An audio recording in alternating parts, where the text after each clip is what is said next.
16장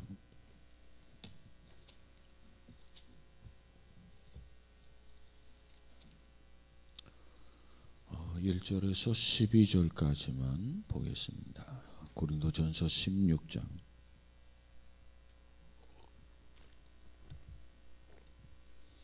1절에서 12절까지 보겠습니다.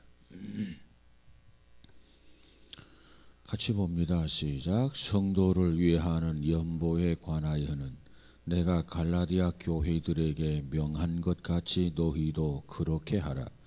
매주 첫날에 너희 각 사람이 수입에 따라 모아 두어서 내가 갈 때에 연보를 하지 않게 하라. 내가 이를 때에 너희가 인정한 사람에게 편지를 주어 너희의 은혜를 예루살렘으로 가지고 가게 하리니 만일 나도 가는 것이 합당하면 그들이 나와 함께 가리라. 내가 마게도냐를 지날 터이니 마게도냐를 지난 후에 너희에게 가서 혹 너희와 함께 머물며 겨울을 지낼 듯도 하리. 이는 너희가 나를 내가 갈 곳으로 보내어 주게 하려 함이라. 이제는 지나는 길에 너희 보기를 원하지 아니하노니 이는 만일 주께서 허락하시면 얼마 동안 너희와 함께 머물기를 바람이라. 내가 오순절까지 예배소에 머물려 함은 내게 광대하고 요요한 문이 열렸으나 대적하는 자가 많음이라. 디모데가 이르거든 너희는 조심하여 그로 두려움이 없이 너희 가운데 있게 하라. 이는 그도 나와 같이 주의 일을 힘쓰는 자임이라. 그러므로 누구든지 그를 멸시하지 말고 평안히 보내어 내게로 오게 하라. 나는 그가 형제들과 함께 오기를 기다리노라. 형제 아볼로에 대하여는 그에게 형제들과 함께 너희에게 가라고 내가 많이 권하였으되 지금은 갈 뜻이 전혀 없으나 기회가 있으면 가리라. 아멘. 아멘. 자, 오늘은 이제 고린도전서 마지막 장 16장을 우리가 공부를 하는데 주보에 보니까 설교 사역을 감당하기 위한 원리라 그래서요. 설교가 아니고 선교 사역을 감당하기 위한 원리다. 선교 오자가 나와 있어요. 선교 사역을 감당하긴 원리라. 그래서 16장을 함께 공부합니다. 고린도전서는 몇 장까지 되어 있죠? 그것도 한참 생각해 봐야 돼요. 마지막 장이라고 그랬잖아요. 고린도전서 16장. 16장은 마지막 장입니다.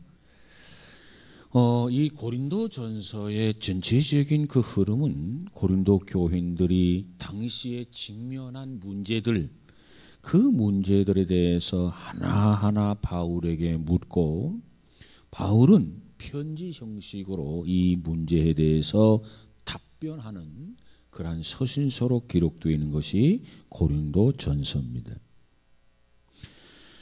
특별히 이 고린도전서는 대부분 신학적이기도 하고 또 교리적이기도 하고 때로는 사상적인 그런 영역들을 다루고 있죠. 왜?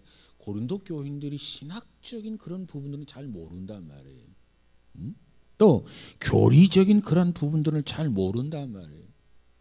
그저 평범하고 단순한 것은 알 수 있지만 이와 같이 사상적인 것들은 잘 몰라. 그래서 전 마음속에 의문을 갖는 문제들을 하나하나 질문하면 바울은 답변 형식으로 고린도전서를 통해서 그 부분을 하나하나 언급하면서 답을 준 것이 고린도전서라고 하는 것입니다. 그리고 16장이 왔는데 이 16장 마지막 장, 이 마지막 장에서도 역시 바울은 실제적인 문제를 다루고 있다는 겁니다. 실제적인 문제. 이것이 바로 실제적인 결론이고 메시지라 이렇게 말씀을 드릴 수 있습니다. 한마디로 말해서 고린도전서 16장에서 이 바울과 고린도 교회는 선교를 함에 있어서 선교사에게 파트너로서 선교 사역을 감정하기 위한 필요한 몇 가지 중요한 문제를 다루고 있습니다.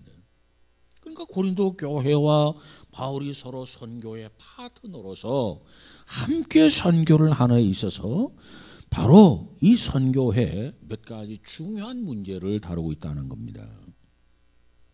그래서 16장은 당시에만 꼭 다뤄야 할 문제냐 하면 그렇지 않아요. 어느 시대나 주의 몸된 교회가 선교 사역을 감당하기 위해서는 반드시 배워야 하고 알아야 할 만한 그런 실제적 교훈, 실제적 그런 내용들을 담고 있는 것이 고린도전서 16장이다.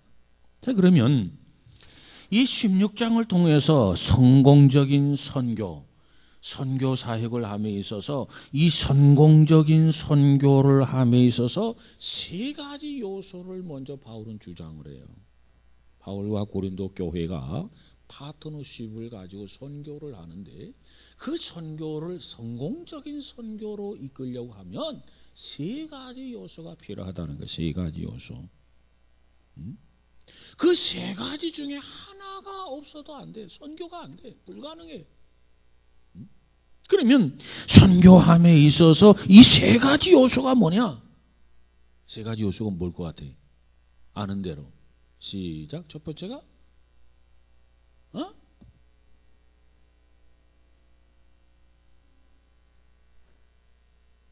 세 가지 요소. 그 중에 첫 번째가 뭐예요? 성경을 담수하고 살았나? 자, 우리가 지금 12절까지 읽었잖아요. 그죠? 헌금.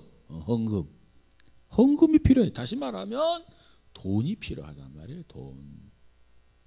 선교하는데 돈이 필요해요. 목사님, 돈보다도요, 돈은 뭐 있어도 그만 없어도 그만 아닙니까? 아니야. 지금 바울이 지금 이 돈에 대해서 설명하고 있어요. 돈이 필요해요. 그 다음 돈만 있으면 돼요? 응? 헌신, 시간이 필요해. 시간. 하나님의 사람들에게 시간이 필요하단 말이에요. 응? 그 다음 세 번째 뭐예요?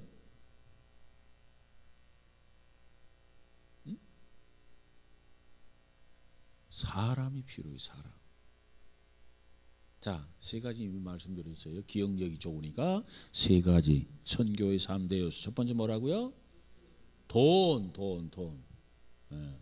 그 다음 두 번째로 시간. 그 다음 세 번째로 사람. 여러분, 이 선교는요, 결코 혼자 할 수가 없어요. 선교함에 있어서 반드시 필요한 것이 세 가지라면 세 가지. 그것을 바울은 여기서 지금 우리에게 교훈을 주고 있습니다. 이걸 좀 다른 말로 설명한다면 헌금이 필요하고 시간이 필요하고 동력자들이 필요하다는 거예요. 이것이 선교의 3대 요소입니다. 돈이 없이는 선교할 수 없어요. 돈이 필요해. 돈이 없이는 사역을 계속 할 수 없어요. 아무것도 안 먹고 사역할 수 없잖아요. 쫄쫄이 굶어가면서 사역할 수 없잖아요. 그래서 이 선교 사역을 감당하기 위해서는 헌금이 모아져야 돼. 헌금. 여러분, 전쟁에 나가는데 총알이 없이 전쟁에 나갈 수가 있겠습니까? 선교사에 있어서 총알이 뭐냐? 이 영적 전쟁을 치름에 있어서 총알이 곧 물질, 헌금이 필요해요. 그래서 오늘 이 16장에서는 이 헌금을 어떻게 모아야 하고 이 헌금을 어떻게 써야 되는가, 그 부분을 다루고 있는 것이 오늘 본문의 내용입니다. 자, 그러면 1절을 한번 읽어볼까요? 1절 다시 한번 읽어봅시다. 시작.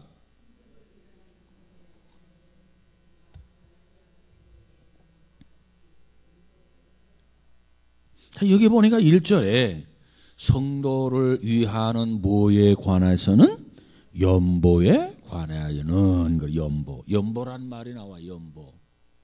응? 여러분, 연보란 말 들어보셨어요? 연보라는 뜻이 뭐예요? 에? 헌금, 헌금. 100점은 아니에요. 연보가 뭐예요? 헌금은 헌금인데 어떤 의미가 있죠? 응? 연보라고 하는 말은 그냥 보통 헌금이라고 하는 그런 걸 의미하는 게 아니라 연보라고 하는 말은 특별한 의미의 헌금이라 그런 뜻이에요. 특별한 의미의 헌금. 응? 그러니까 일종이 뭐예요? 선교 헌금이라고 말할 수 있어요. 특별한 의미의 헌금. 이것이 연보인데 그래서 일종의 선교 헌금이라 이렇게 말할 수 있습니다. 자, 선교라고 하는 게 뭐냐?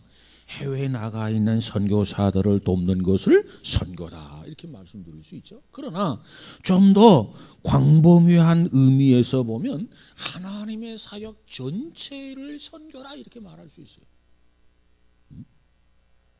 그래서 어떤 면에서 보면 어려운 사람을 구제하는 것, 이 구제하는 것도 큰 의미에서 보면은 선교입니다. 그것도. 그래서 이 고린도전서 16장의 배경을 보면 바울 사도가 예루살렘 주변에 지금 기근이 들어있단 말이에요. 예루살렘 주변에 기근이 들었기 때문에 예루살렘 교회 성도들이 굉장히 어려움에 처해 있단 말이에요. 왜? 기근이 들어가지고. 그 소식을 듣고 바울이 자, 우리의 모교인 예루살렘 교회에 온 성도들이 그 지역에 기근이 들어서 굉장히 어려움에 처해 있다. 그 소식을 들었던 바울이 바로 이 고린도 교회를 향해서 뭐라고 하느냐? 헌금을 모아가지고, 특별히 무슨 헌금? 연보는 다시 말하면 무엇이라? 선교 헌금이라. 어떤 면에서 선교 헌금이냐면 구제 헌금이기 때문에 선교 헌금이라고 말할 수 있단 말이에요. 그래서 이 물질을 모아가지고 예루살렘 교회의 성도들을 좀 돕자. 그걸 지금 강조해 주고 있어요. 그런데 바울이 이 고린도 교회 성도들에게 호소를 했고 예루살렘 교회가 굉장히 어려움에 처해 있다. 그 이야기를 하면서 우리 모아서 지원을 하자, 돕자 이렇게 호소를 하고 고린도 교인들은 특별히 정성을 다 모두었어요. 그래서 정말 예루살렘 교회를 돕는데 필요한 물질을 모으게 되었더라라고 하는 것입니다. 자, 그러면 이 헌금을 통해서 이 헌금의 의미 속에서 특별히 몇 가지 중요한 그 헌금의 원리를 한번 이 시간 배워보고자 합니다. 어떤 명목으로 헌금을 해야 하는가? 우리가 특별히 신앙생활은 마치 헌금 생활이다 이렇게 말할 수 있는 것처럼 신앙인의 생활에 있어서 헌금 생활은 참 중요합니다. 근데 헌금을 하더라도 성경적으로 헌금을 해야 헌금을 해놓고 보람이 있단 말이에요. 우리가 성경적 헌금을 하지 아니하고 자기 감정대로 자기 생각대로 자기 하고 싶은 대로 하면 우리에게 유익함이 없어요. 그래서 이 시간에 이 성경에 나타난 헌금의 원리를 좀 한번 같이 공부해 보고자 합니다. 첫째, 헌금은 어떻게 해야 되냐? 헌금은 첫 번째로 자원함으로 드려야 된다는 거죠. 따라서 하십시다. 자원함으로 드리자. 헌금은 자원함으로 드려야 돼요. 다시 말하면 자율적으로 드려야 된다. 이게 헌금에 있어서 무엇보다도 가장 중요한 원리입니다. 오늘 본문 1절에서 성도를 위하여 연보에 관하여는 내가 갈라디아 교회들에게 명한 것 같이 너희도 그렇게 하라 그랬어요. 자, 여기 연보라고 하는 말이 나오는데 연보라고 하는 말의 뜻이 뭐냐면 여기 연보라고 하는 말은 로기아란 말이에요. 로기아. 자율적으로 드려지는 특별한 의미의 헌금. 그런 뜻입니다. 자율적으로 드려지는 헌금이란 말이에요. 자율적으로 드려진다. 그러면 뭘 우리가 생각할 수 있냐면은 강제적인 세금과 비교되는 단어입니다. 자, 국가에서 세금 고지서가 나왔어요. 그 세금을 납부해야 돼. 만약에 납부하지 아니하면 강제 집행이 이루어진다고요. 예? 집을 차압하고 또 가구들을 다 차압하고. 왜? 세금을 납부하지 않았기 때문에.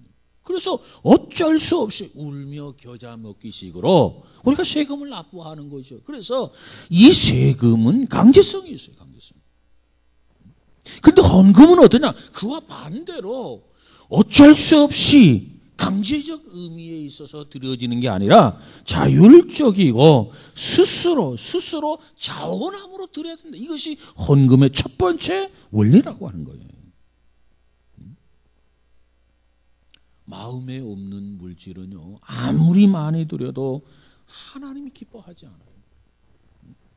하나님 보시 의미가 없어요. 여러분, 헌금은 누구에게 드리냐? 우리는 하나님 앞에 드리는 거예요. 그러면 하나님이 받으시도록 드려야죠.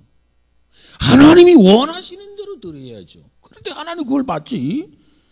우리가 사람에게 드린다면 그저 뭐 하나님과는 관계없지. 내가 뭐 사람에게 드리는 거니까. 뭐 하나님의 뜻이고 하나님이 원하는 것이고 뭐고 다 덮어버리고 외면해버리고 그저 사람을 기쁘게 해서 드리면 되겠죠. 그러나 헌금은 사람에게 드리는 것이 아니라 하나님께 드리는 거예요.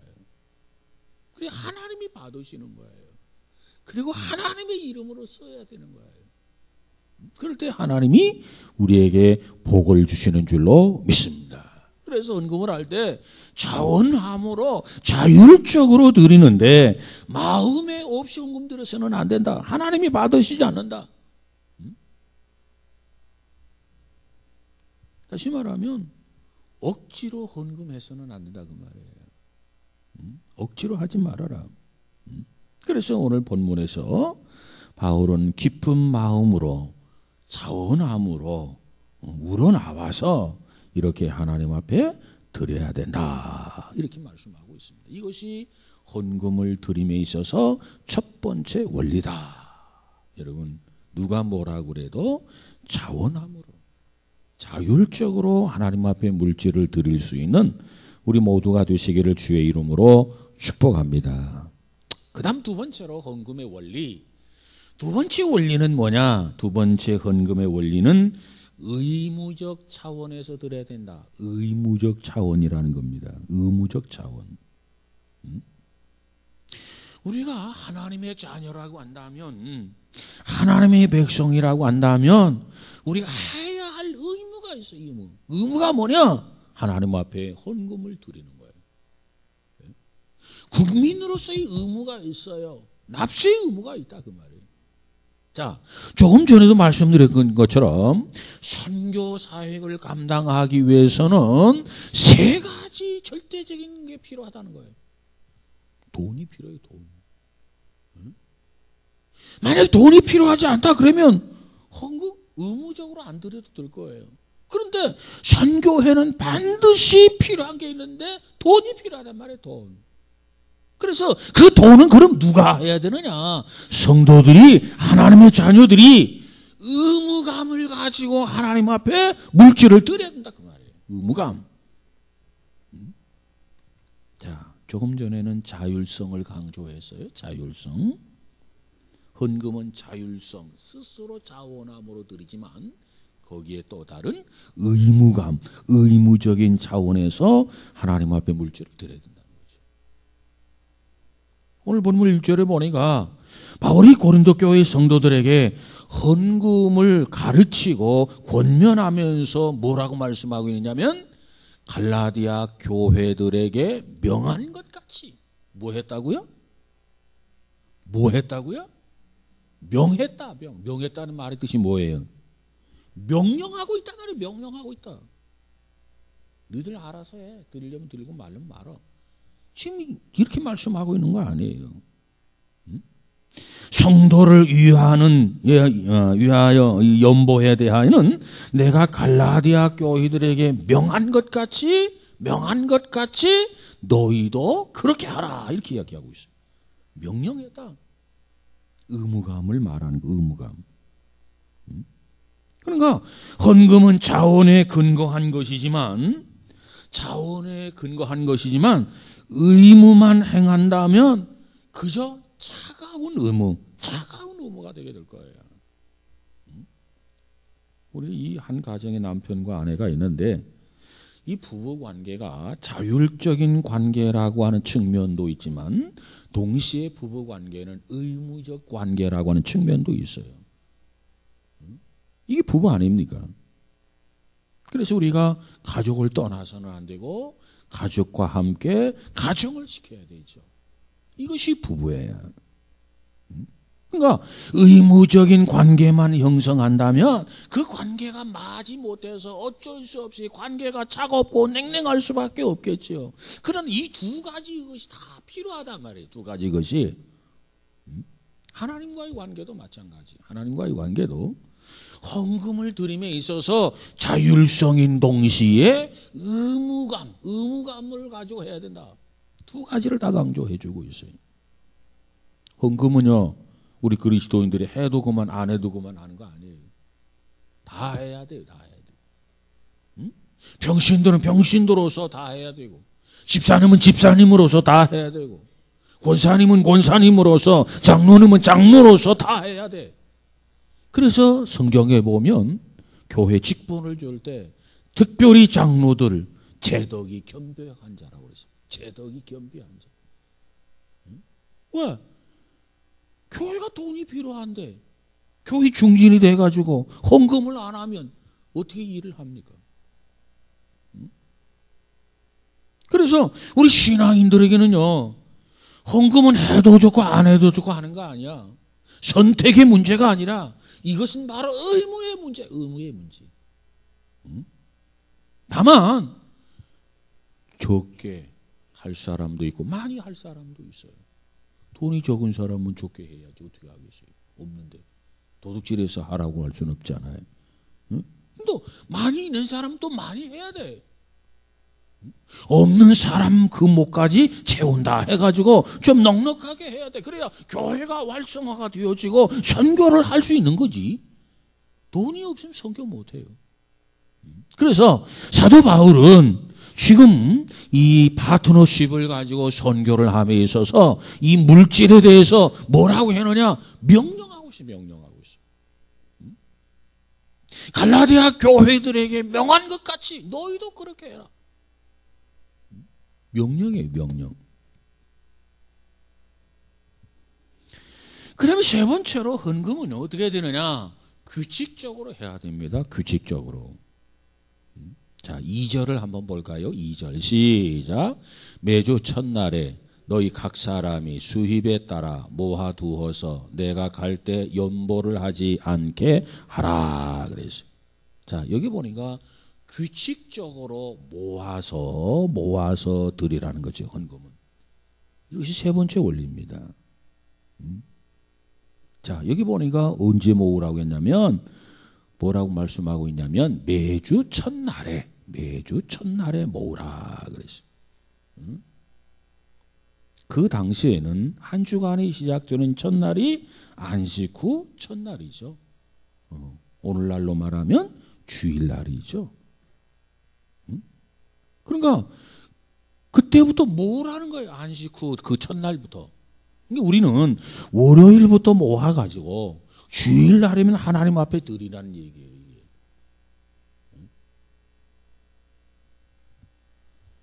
그래서 주일날이면 오늘날, 주일날이면 우리가 함께 모여서 찬양하고 하나님 앞에 함께 예배를 드리면서 주일헌금도 드리고 선교헌금도 드리고 11조도 드리고 이렇게 다 드리잖아요. 이렇게 드리라는 거예요. 어떻게 드리라고요? 규칙적으로.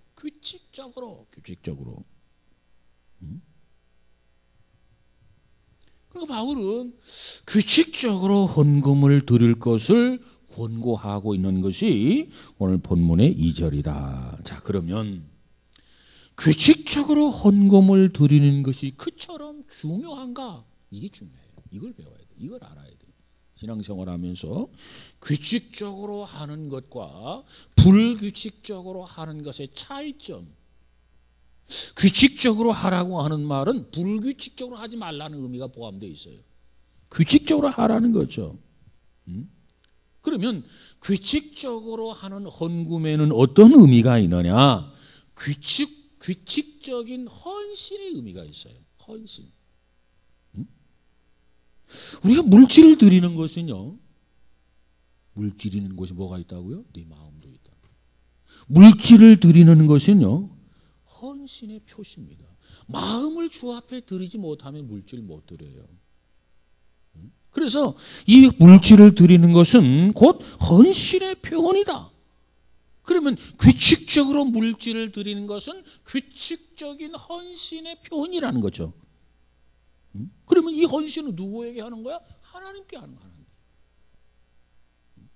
우리가 하나님 앞에 헌신함에 있어서 이 헌신은 규칙적으로 해야 돼. 규칙적으로. 그러면 규칙적으로 하는 건 그렇고 불규칙적으로 하는 거는 어떤 거냐? 불규칙적으로 하는 것은요. 자기 마음대로 살다가 어느 날 기분 내키면 하나님 앞에 헌신을 해요. 물론 전혀 안 하는 것보다 불규칙적으로나마 헌신하는 것 좋지요. 그러나 이 헌신은요.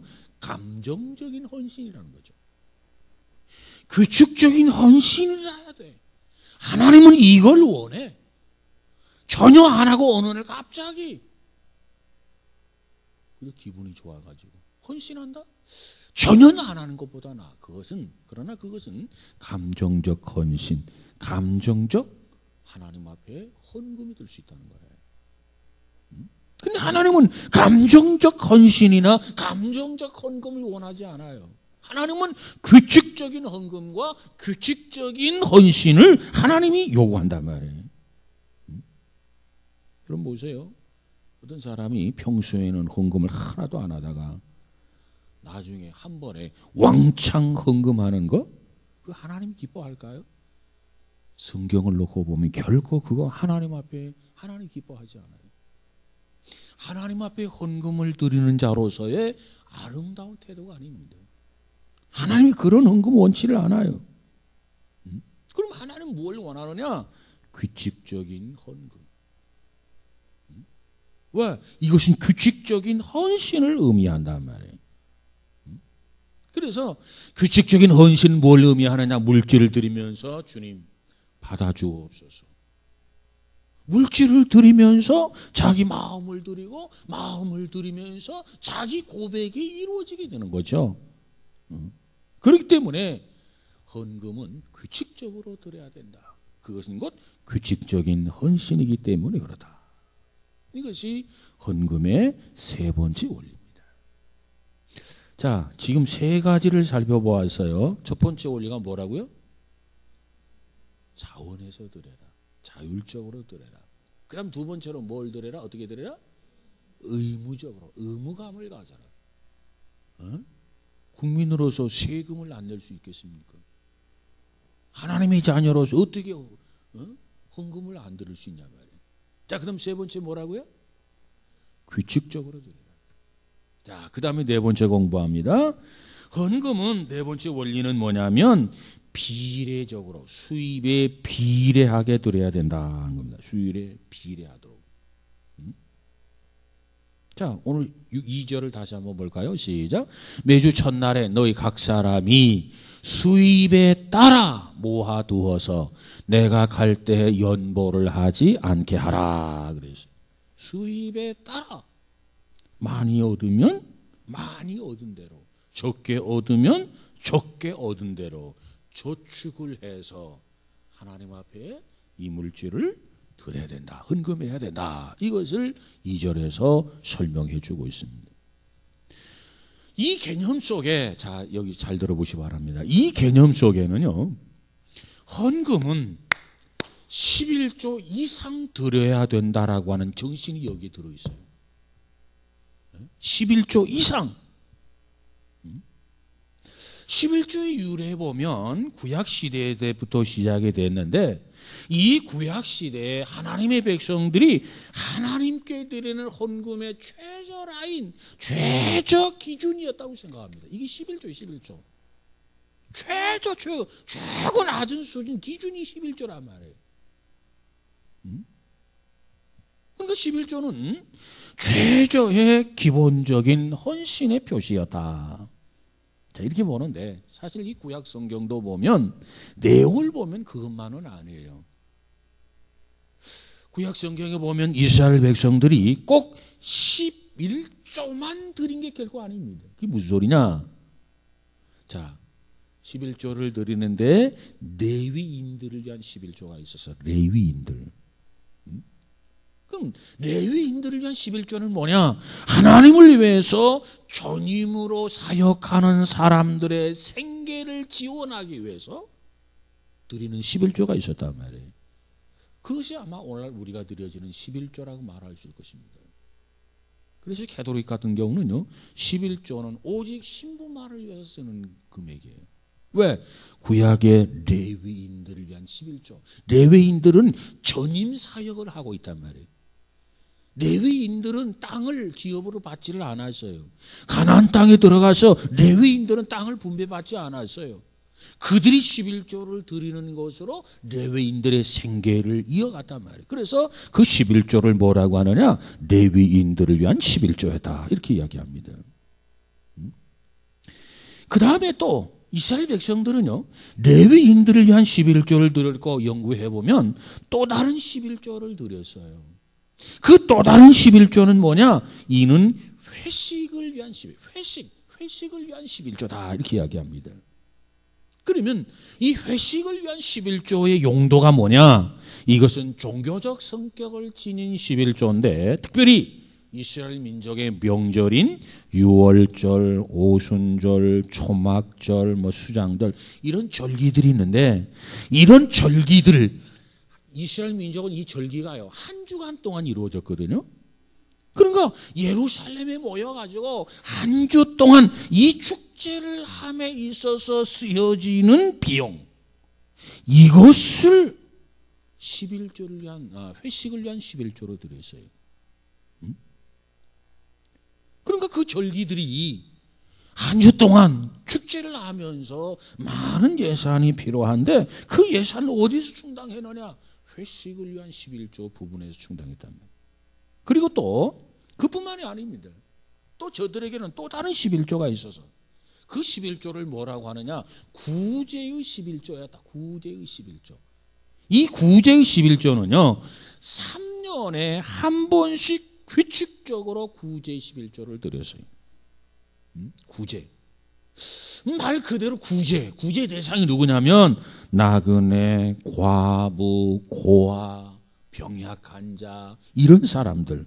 그러니까 나그네를 돕고 과부를 돕고 고아를 돕고 약하고 병든 자를 돕고 그러니까 누군가의 사랑이 없이는 누군가의 도움이 없이는 삶을 지탱할 수 없는 그 이웃들을 목적으로 해서 구제 11조를 3년에 한 번씩 드렸어요. 이것이 구약의 역사입니다. 자, 11조라고 하는 이름을 붙인 걸 보면 첫 번째 누구를 위한 11조? 레위인들을 위한 11조가 있었다. 그 다음 두 번째로 뭘 위한 11조? 회식, 어떤 절기, 축제를 위한 11조가 있었다. 그리고 3년에 한 번씩 무슨 11조가 있었다? 구제의 11조가 있었다. 그래서 토탈 평균 계산해 보면은요 23%를 드린 거예요. 23%. 거의 왔다 갔다 할 거예요. 우리가 쉽게 계산해도 되지 않아요. 레위인들이 한 11조. 그 다음에 두 번째로 누구를 위한 11조? 회식을 위한 11조면 벌써 10의 2조가 들이잖아요. 3년에 한 번씩 드리면 그러니까 별로 한 23% 정도 되지 않겠나. 그러니까 다시 말하면 11조보다도 훨씬 더 많이 드렸다는 거죠. 구약에서도.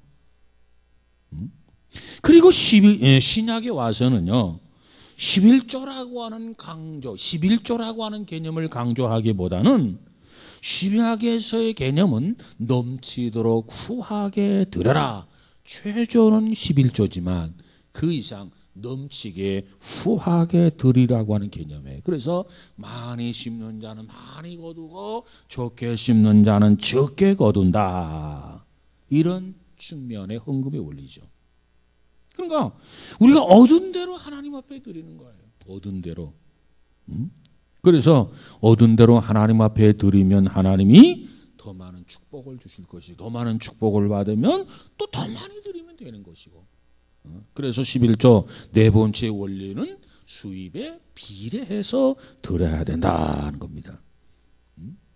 수입에 비례해서. 그러면 수입에 비례해서 드린다라고 하는 말을 잠깐 설명하면 월급이 올라가요. 그럼 11조가 어떻게 돼? 당연히 올라가야죠. 바로 그 의미예요. 비례해서 드려라. 그러니까 월급이 올라가면 월급이 올라가는 것만큼 11조를 드리는데 월급이 올라가는 것만큼 11조를 드린다라고 하는 의미, 그 의미는 뭐냐? 하나님이 우리를 축복하셨다라고 하는 것을 인정하는 거예요. 그러니까 월급이 올라가는 것만큼 11조를 더 드리는 거죠. 이건 하나님 나를 축복하셨다. 내가 축복을 받았다. 그래서 내가 11조를 더 많이 하나님 앞에 드리는 거예요. 하나님이 축복하셨다라고 하는 걸 인정하는 거죠. 그런데 월급이 올랐는데 11조가 똑같아. 이건 뭘 의미하느냐? 하나님의 축복을 인정하지 않는 거예요. 여러분, 우리는 하나님의 축복 속에 많이 심으면 많이 거두고 적게 심으면 적게 거둔다고 했는데 거두는 것만큼 비례적으로 하나님 앞에 11조를 드릴 수 있기를 주의 이름으로 축복합니다. 이게 헌금의 네 번째 원리예요.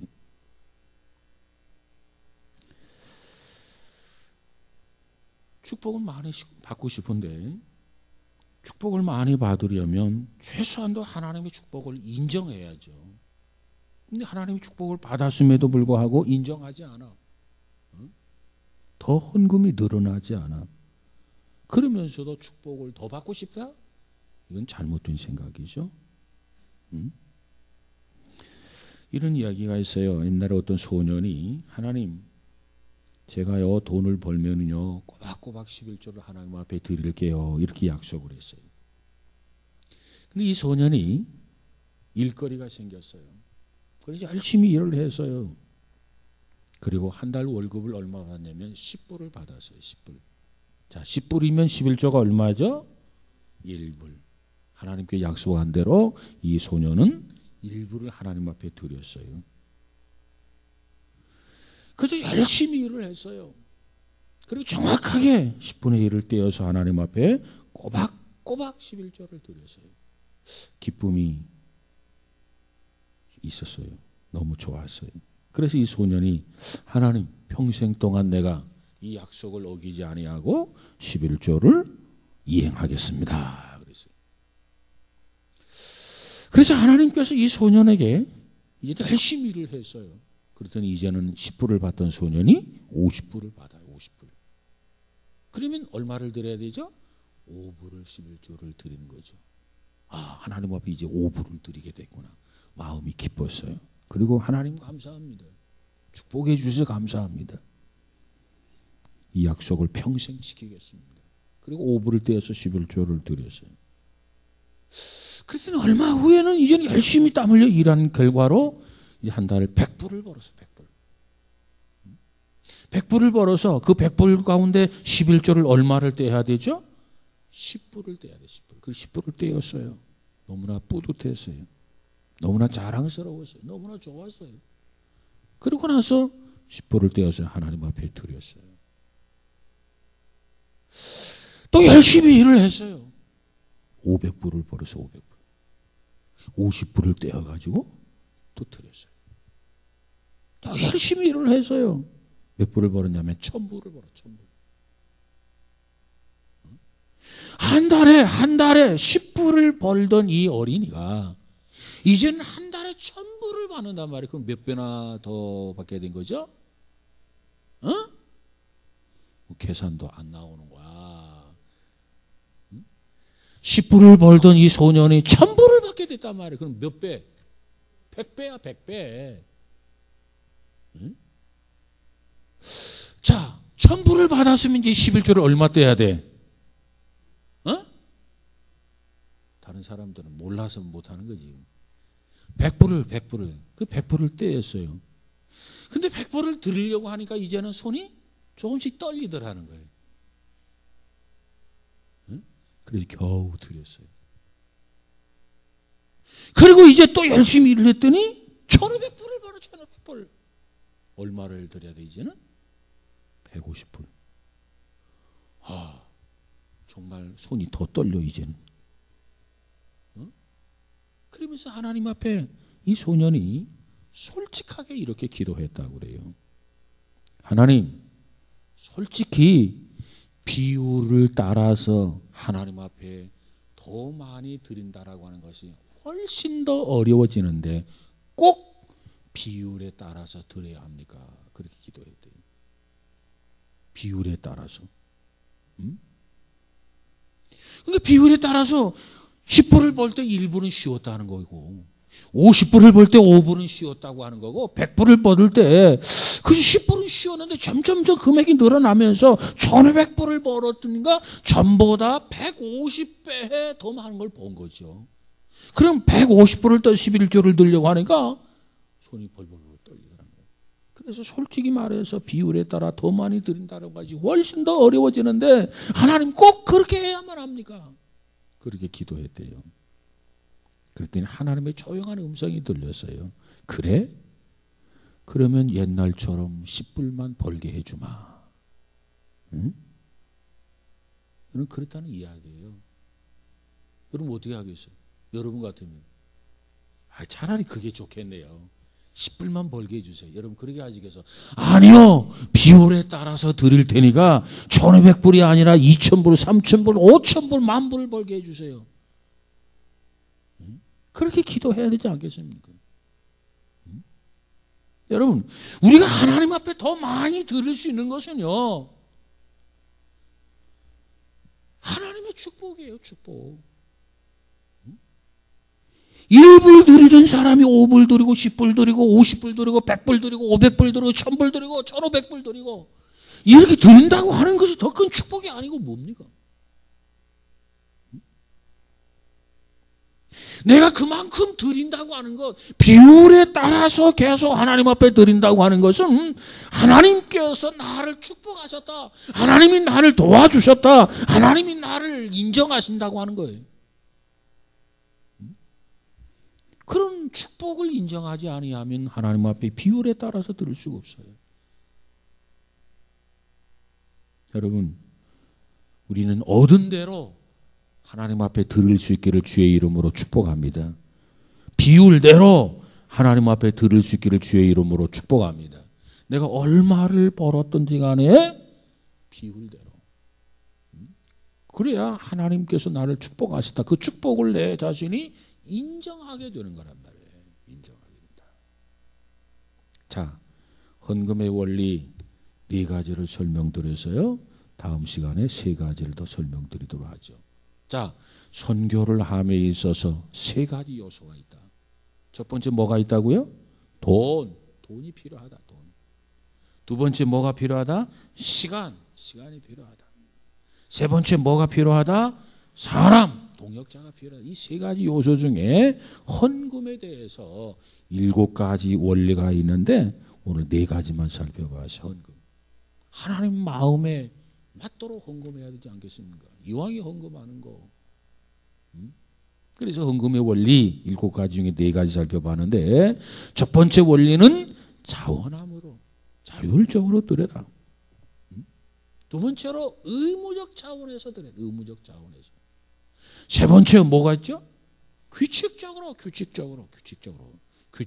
헌금한다고 하는 것은 규칙적인 헌신을 의미한다. 규칙적으로 해라. 그 다음 4번째 원리가 뭐라고요? 비례대로. 하나님 앞에 얻은 그대로 비례대로. 적게 거두면 적은 대로. 많이 거두면 많이 거둔 대로. 우리가 하나님 앞에 11조를 많이 드리는 것은 그 축복이에요. 축복.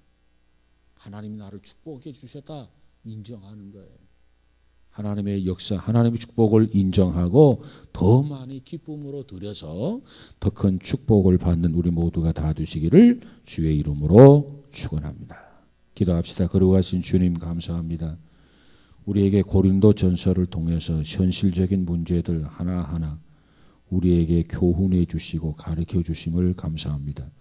특별히 선교회에 있어서 세 가지 요소가 필요한데 그 중에서도 가장 먼저 물질, 돈, 헌금에 대해서 이 헌금을 어떻게 모아야 되고 이 헌금을 어떻게 집행해야 할 것인가 오늘 바울을 통해서 우리에게 가르쳐 주는데 우리가 이 가르침을 통해서 우리가 헌금 생활에 충실하게 할 수 있도록 주님 축복하여 주옵소서. 특별히 우리가 4가지 원리를 공부했습니다.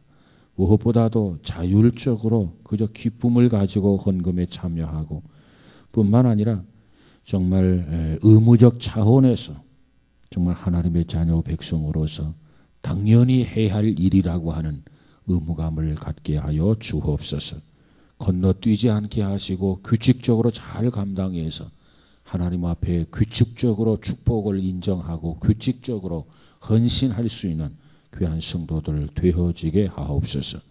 적게 얻으면 적은 대로 많이 거두면 많은 대로 정말 두려움 없이 머뭇거림이 없이 그저 기분 좋게 정말 하나님 앞에 드릴 수 있는 귀한 성도들이 되도록 축복하여 주옵소서.